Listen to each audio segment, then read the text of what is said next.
Welcome to another DaVinci Resolve quick tip video. We will learn how to measure clip length using the marker tool. As you can see, default timeline starts with 1 hour 0 minutes, 0 seconds and 0 frames, which is a film industry norm. For the explanation, check the video description. Check out the article on timecode in the description below. It is a very interesting read. This whole timeline is 2 minutes, 1 seconds and 23 frames long. To measure the clip length, we will just place the playhead at the time from which we will be measuring the length from by pressing the M key. Yes, M, same M from the James Bond's Boss M.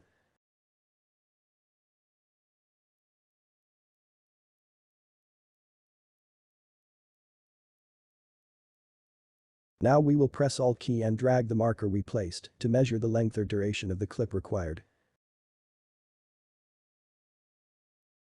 As you can see, this is a 37 seconds and 5 frames long clip between the marker.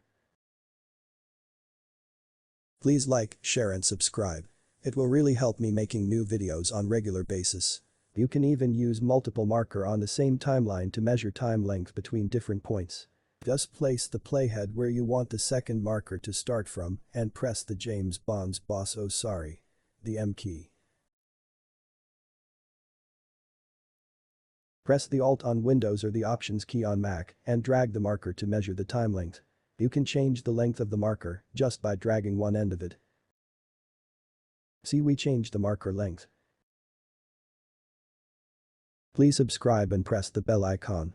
You can even move the marker to measure fixed time in the timeline. This is a useful trick for measuring time for a fixed length of clip required. For example, you can use this as a guide for YouTube Shorts. Use the B shortcut cut key to select the blade tool and cut the clip while using the marker as a guide. This will create a clip of the desired length, which can be used for whatever purpose you have in mind. Please subscribe and press the bell icon so that you will be notified of new videos when published. Thanks for watching. For the next video, click on the this or this.